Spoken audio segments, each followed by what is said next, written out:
Hi everyone! I decided to do a deeper dive into the benefits of using extended reality technology when it comes to teaching and learning in higher education. So, what is extended reality? Basically, it's a blanket term that describes all computer generated environments. It can either merge physical and virtual worlds, or it can create its own 100% immersive virtual experience. These are the different categories. So virtual reality places you in another world entirely, where whether this is a computer generated environment or one that is captured by a 360-degree video. And it's usually utilized through an immersive headset experience, such as the Oculus or the PlayStation VR. Next, we have mixed reality, which is also known as hybrid reality. So it merges both real and virtual worlds, and it allows for interaction with each other in real time. And an example of this is known as the Microsoft HoloLens. Lastly, augmented reality. It's a computer generated graphics that are layered onto the physical world, and these are typically used with smartphones and tablets. Examples of some apps that use this technology are Snapchat and Pokemon Go. Here we have visual examples. So the first one, he is using a VR headset. The second picture shows the Microsoft HoloLens. So basically, images are projected as holograms into the real environment, and you can zoom in, zoom out with your hands, and touch the image and explore in a more hands-on experience. The third image shows an example of augmented reality where measurements of the warehouse are seen on the tablet for this employee. So now I wanted to look at the impact of using XR in higher ed through creating immersive learning experiences. So why is XR so important? I watched EDUCAUSE webinar, and the speakers were Emery Craig, who is the director of e-learning at the College of New Rochelle, and Maya Georgieva. She is an ed tech strategist, author, and speaker, and has more than 15 years of experience in higher ed and global education policy. Basically, the purpose of the webinar was to assess XR technology and see what ways it might contribute to post-secondary education learning. Maya Georgieva started the webinar stating that XR technology provides the ability to implement contact and relationships not possible to achieve in the traditional learning setting or through traditional learning mediums. They talked about different concepts. The first is experiential learning. It helps students apply their knowledge and conceptual understanding to real-world problems. So this was traditionally done through labs, field trips, art projects that include any activity that encourages students to simulations, experiments, and being more hands-on. Extended reality also provides a concept called embodied cognition. So basically, students don't only learn with their brain, but also with their bodies.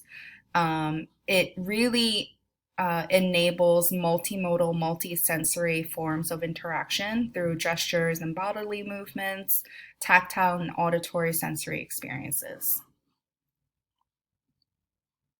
So this was a study conducted by University of Maryland in 2018. It was super interesting. Basically, the researchers conducted this first in-depth analysis on whether people recall information better through virtual immersive environments as opposed to 2D desktop computers or tablets. The participants were 40 volunteers, mostly UMD students who were unfamiliar with VR technology, and they were split into two groups. One group viewed information first via the VR headset and then on the desktop. The second group did the opposite. They went from the desktop to the headset. And they used this method they used a method with a concept known as memory palace. So what that is where people recall an object or item by placing it in an imaginary physical location like a building or town, because the brain has the ability to spatially organize thoughts and memories. So these are the first steps they took to the study. So first, participants were shown images of well-known faces such as Abraham Lincoln, Dalai Lama, Marilyn Monroe. Second, they were shown two imaginary locations, interior room of a fancy palace and an external view of a medieval town. Both groups navigated for 5 minutes. Those on the desktop used the mouse to change their viewpoint, and those using the VR headsets just simply turned around.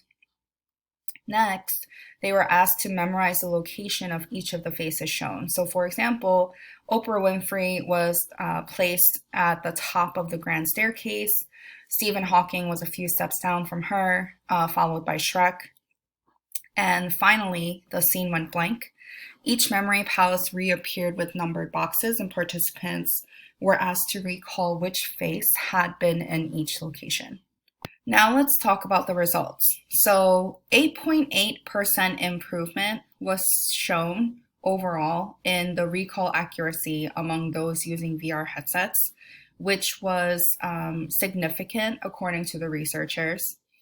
40% scored at least 10% higher in recall ability using VR over desktop display.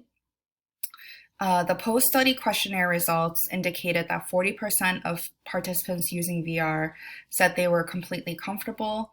Only 2 stated they were uncomfortable.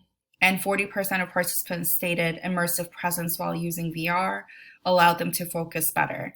So in conclusion, this led to the possibility that a spatial virtual memory palace experienced in an immersive virtual environment could truly enhance learning and recall ability by leveraging a person's overall sense of body position, movement, and acceleration.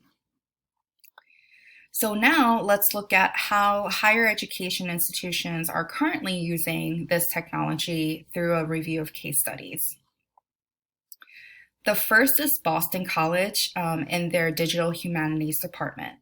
So the students and the instructor, mainly in an English class, they created this VR game.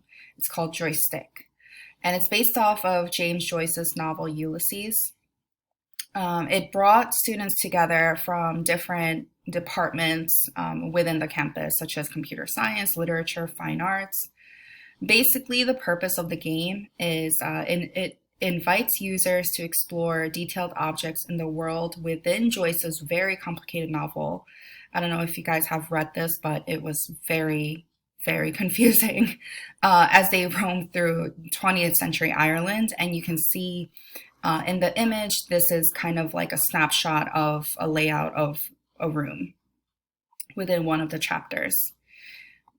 This is also a gameplay trailer that I included in the PowerPoint presentation if you guys are interested in viewing this.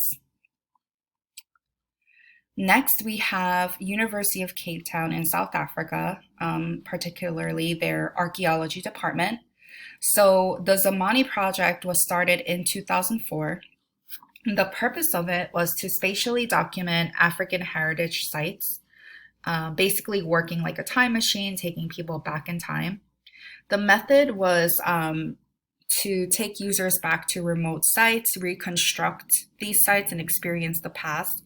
And as of 2017, they documented over 200 structures, including Petra and Jordan. They also formed partnerships between academic and cultural institutions worldwide. This is another trailer. The third case study that we're going to look at is Stanford's Graduate School of Education, particularly their environmental science program.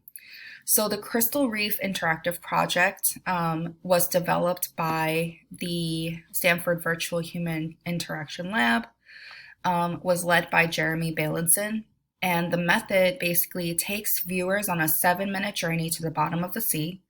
And the purpose of it was to get a closer look at the damage, that carbon dioxide emissions have on the coral reef and other marine life. The benefits include allowing students to go and explore the ocean floor. And with the use of the VR set along with the controllers they have in their hands, students can actually take samples from the ocean floor, collect and look at them, as you can see here in this image. So now we're going to go into looking at best practices for using XR in higher ed. So these are literature reviews on the learning experience with the use of XR technology. So there are 2 studies listed here, Kang and colleagues in 2021, who focused on gesture patterns and learning in an embodied XR science simulation. Burt and Vasilevsky, who examined immersive VR learning in context of building information modeling in fields such as architecture, engineering, and construction. Next, we have Holly and colleagues who focused on challenges when designing educational VR platforms to meet the expectations of educators and students. So this is more talking about the pedagogy of building VR classes. Lyons and Malavarapu, they took a new approach in understanding VR immersive experience. They defined the concept of what is known as collective usability. And lastly, Ianitsu and colleagues extended the discussion of the pedagogical design of embodied mathematical experiences for visually impaired students. So you guys can read this in more detail if interested through my PowerPoint file. Now, there's always concerns around cost when it comes to extended reality technology. But overall, research has shown that use of extended reality has been proven to be more cost effective because it generates a high return for expenditures while acquisition costs decrease. There's a variety of different options to choose from. So Google Cardboard is the least expensive option. You can see it's used through a smartphone. This is known as the Google Daydream. It's like a level up from the Cardboard. This is a little bit more expensive, but still relatively cheap. And it also utilizes a smartphone, but it has to be the right one for compatibility issues. And there are also digital labs that are currently running in institutions of higher education. So makerspaces are set up within higher education institutions. And basically, these are the different colleges and their examples of their makerspaces.